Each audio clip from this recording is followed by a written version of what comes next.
So ayan, magandang araw po sa inyo lahat mga pre. Ayan. So ngayon ay, pag-usapan po ulit natin itong, si Sangkay 'no, ang gustong, sumira at magpabagsak dito kay Daddy Frankie.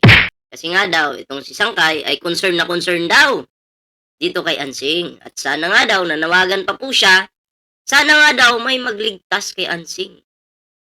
So, anong tingin mo kay Daddy Frankie? Hmm, bakit kailangang iligtas si Ansing? Bakit kailangang, 'di ba? Eh, sana daw ang panawagan niya 'wag na daw i-vlog si Ansing. Kawawa daw talaga. Yung walang ambag, yun yung naawa. Pero yung tumutulong, yun pa yung siniraan. Nitong taong ito, 'di ba? Hindi ka sure sa mga sinasabi mo sa iyong, video, 'di ba? Sa inyong content kay, Daddy Frankie, kasi ang sabi mo sa tingin mo. So, hindi mo nakita. Sa tingin mo lang, eh, pananaw mo lang yun, eh. Hindi ka sure kung, yun ba talaga yun, yung nangyari dun. Kasi wala ka naman dun. Wala ka ring ebidensya. Laway lang yung kapital mo. In short, sa madaling salita, ang gusto mo talagang gawin, siraan ang Team Daddy Frankie. Pabagsakin ang Team Daddy Frankie. 'Di ba? At pagkakitaan si Ansing, kasi nga sabi mo mataas yung views. Hindi gusto mong pagkakitaan. Hindi ka talaga naawa. Gusto mo gatasan si Ansing at si Daddy Frankie. Bakit si Ansing? Sabi mo mataas yung views. Bakit si Daddy Frankie? Eh di ba number 1 ngayon si Daddy Frankie? Kaya gagatasan mo. Ha? Ako po, pag may nakita akong mali, babanatan talaga kita. Ha? Wala akong pakialam kung ano yung nararamdaman mo dyan. Kasi mali naman yung atake mo dito kay Daddy Frankie. 'Di ba? Maling-mali yan. Yung pasok mo mali eh. 'Di ba nandun ka sa kalingap? Sabagay, YouTube naman to eh. Lahat naman pwedeng makialam. Pero, ha? Ayusin nyo. Ayusin nyo yung inyong mga reaksyon. Kasi ang dala mo, paninira. Ay, hindi uubra yan dito. Kung sa kalingap, aso ka nila doon, hindi pwede dito. Ha? Kinakatay lang namin yung aso dito eh. At tandaan nyo ha, may sasabihin lang po ako. Bawal magreaksyon, ha? Bawal pong magreaksyon yung hindi miyembro sa aming GC. Bawal. Bawal kayo magreaksyon sa team mga uploads ni Daddy Frankie. Basta wala kayo sa GC, bawal po kayo. Okay? Bawal. Kasi pag pinush nyo pa rin yan, nag-reaction pa rin kayo, gumamit kayo ng mga pictures na galing sa YouTube channel ni Daddy Frankie, videos, copyright strike po ang aabutin nyo. Kahit naman di kayo, di ba? Importante lang, sana, maganda yung pasok nyo at dapat member kayo ng GC. Kasi kung gagamit po kayo ng video, katulad ni Sangkay, matapos niyang gamitin, siniraan niya. Ano nangyari sa kanya? Copyright strike. Na-copyright yung kanyang channel. I think second channel niya yata yun. Na ginagamit sa politics. Ba't ka tumigil sa politics? Maraming kasuhan kasi sa politics, ano? Ba't tumigil? I-push mo yan. Lalo na't napansin kita ngayon, nagpa-politics ka pala. Tinitingnan ko pa kung naninira ka sa gobyerno eh. Kasi, sa atin naman po kasi, lahat po tayo, dapat magpasakop tayo sa gobyerno natin. Kasi, nakasulat yan sa Biblia. Nakasulat yan. Kahit sino pa maging presidente. Kahit si Bawaw pa yung maging presidente, magpasakop ka sa kanya. Ngayon, sunod naman, ako naman, papasakop ka sa akin. Ganun lang yun. Kasi tinalaga ng Diyos yan kung sino yung nakaupo. Ganun yun. Respeto ba? Respeto yung tawag doon. Di ba? Eto ngayon. Pero syempre, hindi dapat umabuso. Di ba? Eto si Sangkay, umaabuso po. Akala niya ganun-ganun lang, react-react lang. Akala niya simple-simple lang. makapag-react, makapanira, akala niya talaga ganun yung takbo ng social media. Ang social media ngayon pahigpit ng pahigpit. Lalo na yung siniraan mo, si Daddy Frankie pa may pangalan niya na pinapangalagaan, ilang taon niyang binuo yan. Ha?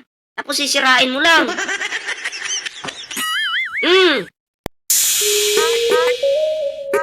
Sangkay. Oh, mahiya ka naman. Ha? Ilang taong binuo yan ni Daddy Frankie.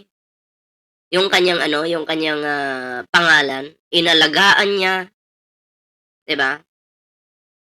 Tapos gagawan mo ng issue. Sasabihin mo scripted. Pati yung pagwawalis, masama bang magwalis kung may mic dito? 'Di ba? Bigyan ko kayo example. O, ikaw po, anong gagawin mo bukas? Magwawalis ako bukas, Daddy Frankie. O, sige, bukas, yung pagwawalis mo, dahil magwawalis ka, i-content na rin natin. Magwawalis ka eh, lagyan kita ng mic. O, kinabukasan yun gagawin. 'Di ba? Kasi yun yung content eh. Content nga eh. Entertainment. Bukod sa charity vlogger po, etong si Daddy Frankie, hinahaluan pa niya ng entertainment. Kaya nga nagna-number 1 yan eh. Dahil may quality po yung kanyang mga videos. Diba? May quality. Pinapaganda niya lang lalo. Ini-improve niya lalo yung kanyang mga videos. Diba? Para naman, hindi bara-bara yung upload. Diba? Para naman, magustuhan din ng mga viewers. Bukod sa nakakatulong pa siya, at least may entertainment pa. Yan yung wala sa iba. Kasi yung iba masyado nang seryoso sa buhay. Well, content naman nila yun, nare-respeto natin yun. Pero, respetuhin nyo rin yung diskarte ni Daddy Frankie. Diba? Respetuhin nyo rin yan. No, kung bastos ka, kawawa ka. Katulad nito, bastos. Diba? Kala mo kung sino. Mali ka ng binangga. Nagkamali ka ng binangga, boy. Mayus-ayus ka ha.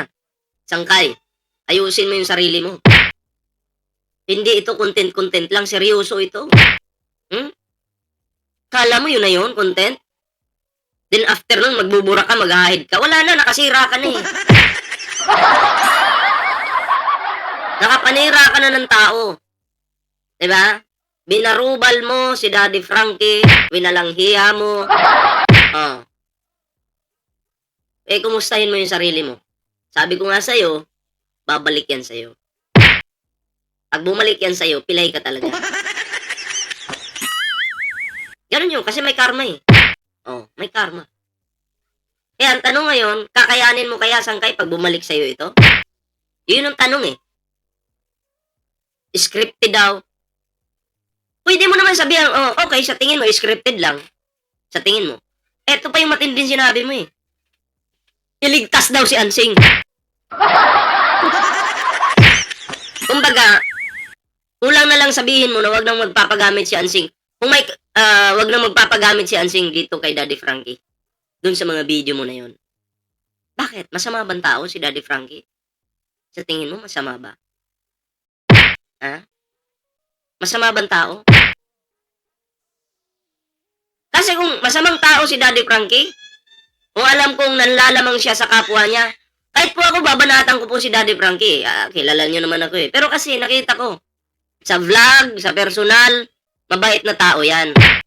Oh, pero, masayahin tao yan si Daddy Frankie. Oh. Pero kasi, iba kayo eh. No, di nyo kilala yung tao. Di nyo kilala. So, wag nyo sisiraan. Buhay nyo yung masisira. Bakit? Bakit buhay nyo masisira? Unang-una pa lang, sa supporter pa lang, ibabash na kayo. Hindi nyo kaya yon. Kaya nga nag-hide ka ng video mo, di ba? Tapos yung isa ay na-strike yata. Nag-hide ka, so hindi mo kaya. Kumbaga, maliit na kuto ka pa lang. So, bago ka pumasok sa tingin mo problema talagang papasukin mo, siguraduhin mong kaya mo. Siguraduhin mong hindi ka duwag, hindi ka takot. Oo. Duwag ka eh. Oh, asan na yung video mo? Mabuti na lang na-save. Diba? Kaya, eto pa, sa mga nagbibigay ng reaksyon dito sa YouTube kay Daddy Frankie, huwag nyo nang subukan kung hindi kayo member ng GC. Huwag nyo nang subukan. Ha? Baka ma-strike lang kayo. Yung iba dyan ng mga pasaway na may mga maliliit kasing ano dyan eh. Mga hindi nagpapaalam, kuha na lang ng kuha ng video. Diba? Huwag nyo nang subukan. Kasi hindi yan pinapahintulutan ng Team Daddy Frankie. Sinasabi ko lang para maging aware din kayo. Sayang naman yung channel nyo, pinaghirapan nyo. Tapos may strike lang kayo. Concerned din naman ako sa inyo. Diba? So, sayang lang din yun. So, at least, sinabi ko sa inyo. Pag na-strike kayo, bahala kayo. Diba? Out na ako dun. Nagpaalala na ako sa inyo. Kaya ikaw, Sangkay? Ikaw? Unggo lang. Anong reaction nyo dito kay Sangkay, mga pre? Comment down below para naman mabasa natin yung inyong mga komento dyan about sa taong ito. And also, share this video, mga pre. Ayan share po natin ang video natin na ito. Ayan Kasi, hindi po nagustuhan ng mga supporter ng Team Daddy Frankie yung ginawa mo. Ha? Masama iyan. Ayan so, yun, hanggang dito na lang muna yung ating video, mga pre. Ayan ano nyo lang, like, share, subscribe, mga pre, ha? And share this, share po natin sa mga GC. Ayan. Maraming salamat po, ingat po kayo lahat, abangan nyo po yung susunod nating reaction. Short video lang po muna ito. Pero sa susunod po natin reaction, abangan nyo po yan. Ingat po lahat, magandang araw po.